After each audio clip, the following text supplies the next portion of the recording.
Good evening. না evening না, 10টা বাজতে 10, রাত্রিবেলাতেই এসেছি তোমাদের কাছে এই ভিডিওটা নিয়ে। অত্যন্ত গুরুত্বপূর্ণ একটা ভিডিও, তোমাদের মতামত জানতে এলাম। আমি কণিকার বাড়ি থেকে মাত্র 10-15 মিনিট 20 মিনিটের দূরত্বে থাকি। তো মানে আমি বাড়ি থেকে নিচে নামবো, টোটোয় উঠবো, ওর বাড়ির গেটে গিয়ে নামবো, 10 থেকে 15 মিনিট। তো সেইখানে দাঁড়িয়ে এত ভালোবাসি কণিকাকে, তার পরিবারটাকে পুরো ভালোবাসি। সত্যি কি এত বিপদের মধ্যে আছে মেয়েটা? জানার দায়িত্ব কি আমাদের নয়? তার পুরো পরিবারকে বেঁচে আমরা খাচ্ছি, মানে আমরা ভিডিও করছি কন্ট্রোভার্সি ক্রিয়েটাররা। তাকে, তার ননদ, তার শাশুড়ি, তার পুরো পরিবারটাকে আমরা এত বছর ধরে দেখছি। আজকে সেই মেয়েটা এতটা অসহায় হয়ে পড়েছে, যেখানে সে কান্নাকাটি করছে, সে বুঝে পাচ্ছে না কি করবে। তার মানে এত মানে রক্ত জল করা পয়সা দিয়ে এই বাড়িটা বানিয়েছে, সেইখানে এসে ওই কাল নাগিনী বসে আছে। এটা একদম মেনে নেওয়া যায় না গো, এটা একদম মেনে নেওয়া যায় না। হ্যাঁ, বসে থাকতেই পারে, ননদের কোনো প্রবলেম হতে পারে, সে তার ভাইয়ের বউ, ভাই, দাদা, বৌদি, মা সবার কাছে এসে থাকতে পারে। আমার ননদও এসেছিল, তোমরা সকলেই দেখেছো। 1.5-2 মাস আমার কাছে ছিল, থাকতে দিতেই হবে, সে তো আমাদের বাড়িরই একজন মানুষ। তার যদি কোনো প্রবলেম হয় তাহলে আমরা তার পাশে দাঁড়াবো না? নিশ্চয়ই দাঁড়াবো, কিন্তু সেটা কতদিন কতজন মানুষ পারে বলো তো? কেউ পারে না। তো সেখানে দাঁড়িয়ে এই যে ননদ, বাপরে বাপ, আমার ননদরা এরকম নয়। তো এর যে ননদ, ওর এই সর্বনাশ। জুতো কিনে নিয়ে এসছে, ভাবা যায়? সেই জুতো কেন কিনেছে না, কণিকার যখন পয়সা হয় তখন কণিকা নাকি দামি দামি জিনিস ব্যবহার করে, মলে যায়, এখানে যায়, ওখানে যায়, সব মানে দামি জিনিস। এখন ওর কাছে প্রচুর টাকা হয়েছে, মানে কণিকার সমগোত্রীয় হয়েছে ও এখন, সেই জন্য মলে গিয়ে দামি জুতো কিনে নিয়ে এসছে। হ্যাঁ রে, তোর দামি জুতো কেনার পয়সাটা কোথা থেকে এলো? বাড়িতে সেই পয়সা দিয়ে চাল কেনার পয়সা জুটছে না, সেই কণিকার ড্রাম থেকেই বার করে হাঁড়িতে করে চাল তুলে খেতে হচ্ছে। আর এখন সেটা যখন বন্ধ করে দিয়েছে, মুড়ি, আহারে কি কষ্টটাই লাগছিল আমার দেখে, মুড়ি খাওয়া দেখে, সত্যি বলছি। সেখানে জুতো না কিনে 1 বস্তা চাল কিনে আনলেও তো হতো, 1 বস্তা না হোক 5 কেজি চাল কিনে আনলেও তো মনে হয় কাজে দিত। জুতোটার দামটা কম করে 300-400 টাকার নিচে নয়। যে 2টো জুতো কেনা হয়েছে, মিনিমাম 2টো জুতো মিলিয়ে আমি 500 টাকাই ধরলাম সেলে। তো সেখানে দাঁড়িয়ে চালটা মনে হয় অনেকটা চাল হয়ে যেত, তাই না? তো সেইটুকু না করে মা, মেয়ে আর নিজের মেয়ে 3জনে খাওয়ার মতো চালটা কিনে আনলে তো কাজে দিত। এত কথা শুনে, এত অপমান শুনে, এত লাথি একটা কমেন্ট বক্সে খেয়েও সেই কণিকার দেওয়া চালটাই খেতে হবে? ছি ছি ছি ছি ছি ছি। ওই জুতোটা নিজের মুখে মার, ওই জুতোটা নিজের মুখে 2 গালে ঠাস ঠাস ঠাস ঠাস করে মার, বুঝেছিস? আর মার জন্য যে জুতোটা কিনে এনেছিস, ওটা কপালে মার, ওটা নিজের কপালে মার। এছাড়া তোকে আর ভদ্র ভাষায় কিছু বলা গেল না, বুঝলি তো? কণিকা যদি অন্যায় করে থাকে, কণিকাকে বলতেও আমাদের 1 সেকেন্ডও টাইম লাগবে না, কারণ কণিকার সাথে আমাদের সেই রকমই সম্পর্ক, ভালো দেখলে ভালো, খারাপ দেখলে খারাপ, তাই না? তো সেখানে দাঁড়িয়ে কণিকার অন্যায়টা এখনো পর্যন্ত সেভাবে বুঝতে পারছি না। কণিকা নাকি ওকে অনেক কিছু বলেছে, বলবেই তো, কারণ ওর এই জল করা পয়সা দিয়ে, মানে রক্ত জল করা পয়সা দিয়ে বাড়িটা তৈরি করেছে। সেই সময় তোমার মুখটা কোথায় ছিল বাবা? তখন ভেবেছিলাম আমি কিছু নেব না, তা এখন আবার ভাবলে কেন নেওয়ার কথাটা? কে পাঠাচ্ছে, কে বুদ্ধি দিচ্ছে মাথায়?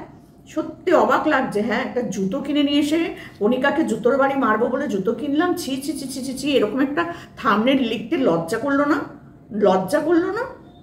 ওই জুতোর বাড়িটা একটু অপেক্ষা করো, ও তোমার মেয়ে বসে আছে, বাড়ছে, গোকুলে বাড়ছে, সেও তোমার মুখে এরকম ভাবেই মারবে। কোনো দিকে তোমার ভাবতে হবে না, অপেক্ষা করো। ছি, এত নির্লজ্জ মহিলা কোথাও দেখিনি। যাই হোক, ননদ তো হতেই পারে বদমাইশ, কিন্তু শাশুড়ি, ওরে বাবা, তিনি তো প্রচুর ভালোবাসতেন বৌমাকে। আমি নিজের চোখে দেখে এসেছি যে তিনি বৌমাদেরকে কতটা ভালোবাসতেন, নিজের মেয়ের মতো ভালোবাসতেন। এখনো আমার চ্যানেলে সেই ভিডিওটা আছে। উনি কাঁদতে বলছেন ছেলের কথা, যে ছেলেটা অসহায়, কি করে সে হয়ে গেছে পঙ্গু। নিজের কানে শুনে এসেছি ওনার মুখ থেকে। তো সেখানে দাঁড়িয়ে ওনার মুখে এই কথাগুলো শুনতে আমি না আজব হয়ে যাচ্ছি, যে ইনিই বলছেন কণিকা সম্পর্কে এই কথাগুলো, যে কণিকা তারই সন্তানকে এইরকম ভাবে দেখে রাখে। কি অবস্থা ছিল, সে তো ছেড়ে যায়নি। তার তো মনে হয়নি যে না, আমি হাতটা ছেড়ে দেবো, কি করতে একে ধরে থাকবো, এ তো কিছুই নাই। তারপরেও কিন্তু কণিকা সুন্দরভাবে তার সাথে সংসার করেছে, একটা মেয়েকে কি সুন্দর করে মানুষ করছে। আর এ ননদ, বাবা, জ্বলে পুড়ে মরছে। উজ্জ্বল ঠিকই বলেছে যে যখন বাড়িটা দোতলা করলাম, তখন কেন তোরা আসিসনি ভাগ নিতে? তাহলে করতো না, অন্য জায়গায় একটা ফ্ল্যাট কিনে নিত, যে টাকাটা ওখানে খরচ করেছে সেই টাকার সাথে আরো কিছু টাকা জোগাড় করে আরো কিছুদিন বাদে নয় ওরা একটা ফ্ল্যাটই কিনতো। কোনো অসুবিধা ছিল না তো, 1 কামরার একটা ফ্ল্যাট কিনতে পারতো। আরো কিছুদিন পরে করতো 2 কামরার একটা ফ্ল্যাট কিনতো, রান্নাঘর, বাথরুম, পায়খানা সমেত নিজের। এখানে তো নিজের হলে ওর কিছু নেই, তাহলে সেই পয়সাটা কোথা থেকে পাবে? ও ফেরত দিয়ে দিক। ও যে টাকা পয়সাটা খরচ করেছে সেই টাকাটা তোমরা দিয়ে দাও, ও চলে যাবে এখান থেকে। কণিকা চলে যাবে, কণিকাকে দাও যে টাকাটা দিয়ে ও খরচ করেছে এই বাড়িটা, যে টাকাটা দিয়ে তোমার মেয়ের জন্য হার কিনেছে, যে টাকাটা দিয়ে এতদিন ধরে মেয়েটাকে পড়াশোনা শিখিয়েছে, জামা কাপড় কিনে দিয়েছে, খাইয়েছে, সেই টাকাগুলো ফেরত দাও। সত্যি অবাক লাগে দেখলে, মানুষ কত বেইমান হয়, মানুষ কত বেইমান হয় এইগুলোকে দেখলে সেটা বোঝা যায়। আমার তো মানে কি বলবো, কতক্ষণ আমি গিয়ে ওখানে পৌঁছবো আমি শুধু সেটাই ভাবছি। ঠিক একটা সময় তোমরা দেখতে পাবে আমিও ক্যামেরা নিয়ে প্রত্যেকের বাড়ি বাড়ি ঘুরছি ওখানে, যদি ওরা ঢুকতে না দেয়, নাই দিতে পারে, কারণ পারিবারিক ঝামেলার মধ্যে বাইরের লোককে অ্যালাউ নাও করতে পারে, কিন্তু তার হলেও আশেপাশের বাড়ির লোকজন থেকে তো সত্যি ঘটনাটা জানতে পারা যাবে, তাই না? তোমরা কি বলো, যাবো না যাবো না? তোমরা যদি বলো না সমাধি যেও না, যাবো না। আর যদি বলো না না সমাধি যাও, তুমি গিয়ে সত্যিটা জেনে আসো, সে ঠিক যেমন দালালের সত্যিটা মুখটা ভেঙে দিয়েছিলাম, ডান হাত ভেঙেছে না বা হাত, আদৌ হাত ভাঙেনি, আদৌ ওর মা ওরকম না, আদৌ কণিকার উজ্জ্বলের পা ওরকম না, আদৌ উজ্জ্বল ওরকম পঙ্গু নয়, আদৌ উজ্জ্বল হাত পা নাড়াতে পারে না, এটা মিথ্যে কথা। কম কিছু বলেছিল, সবটাই তুলে ধরেছিলাম তোমাদের সামনে ক্যামেরাতে। তো এবারও ভাবছি যে এরকমভাবেই পুরোটা তুলে ধরবো, যে সত্যি কি ওদের বাড়িতে এরকম অশান্তি হচ্ছে। দাদা কোথায়? এই সময় দাদার কোনো ভূমিকা নেই। একটা ফ্রিজ কিনতে গেলে দাদা, একটা রান্না বাজার করলে দাদা, একটা খাবার হলে দাদা, একটা অনুষ্ঠান হলে দাদা, তার দাদা কোথায় গেল? এখন দাদা কোথায় গেল? এখন তো দাদার ভূমিকাটা দেখতেই পাচ্ছি না একবারও, না মার পাশে, না বোনের পাশে, না ভাইয়ের বউয়ের পাশে, কোনো জায়গাতেই দেখছি না। আর শাশুড়ি মা কি সুন্দর বউয়ের অপমানে, ছেলে বউয়ের অপমান করতে বসেছেন, নিন্দা করতে বসেছেন। আমি না সত্যি খুব খারাপ লাগছে আপনার মুখ থেকে এই কথাগুলো শুনে। এখনো আপনাকে আপনি করেই বলছি, কারণ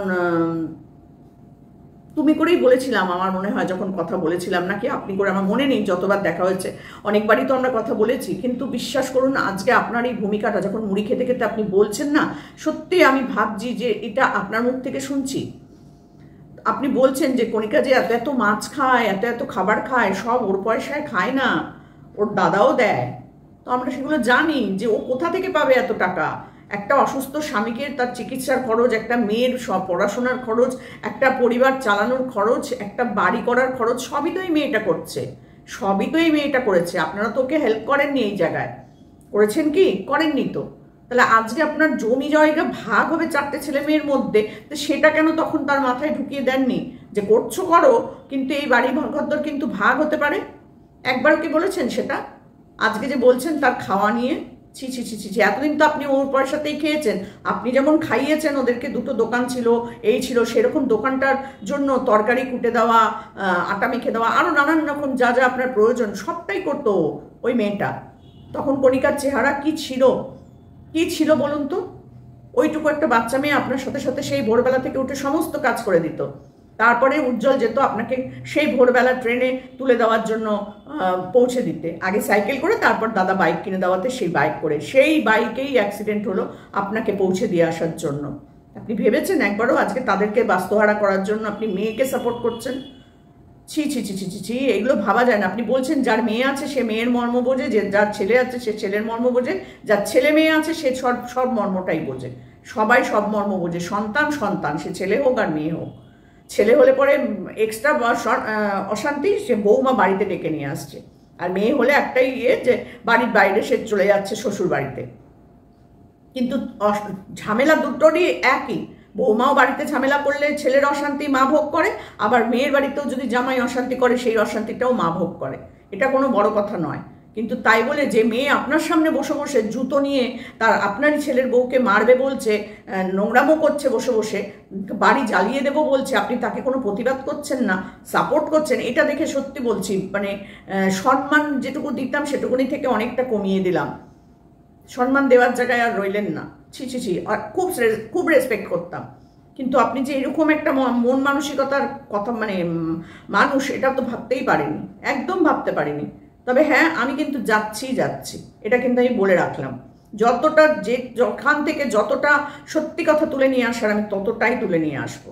কারণ এটা সত্যি করেই প্রচুর প্রচুর মানুষের কাছে আছে এটা নাটক, এটা যাত্রাপালা, এটা এপিসোড, এটা পার্ট বাই পার্ট লিখে লিখে দিচ্ছে হচ্ছে আমাদের উজ্জ্বল, আর এরা ওটা সেটা প্লে করছে, নানান রকম কথাবার্তা শুনছি। তো সত্যিটা তো জানতেই হবে। তা তোমরাই বলো আমি কি করব, যাব না যাব না? ঢুকতে যদি না দেয় চলে আসবো, কিন্তু সত্যিটা জেনে আসবো। আশেপাশে বাড়িতে তো নিশ্চয়ই বলবে নিশ্চয়ই বলবে। কোনখান থেকে কীভাবে খবর নিয়ে আসতে হবে সেটা আমি খুব ভালো করে জানি। তো চলো দেখতে থাকি কি হয় না হয়। অবশ্যই তোমরা আমার পাশে থেকো, আর অবশ্যই কমেন্ট বক্সে জানাও যে আমি কি যাব না যাব না, সত্যিটা জানবো না জানবো না। আর আমি জানলে তোমাদের অবশ্যই জানাবো। কি বলো তোমরা? চলো এখানেই রাখলাম, টাটা।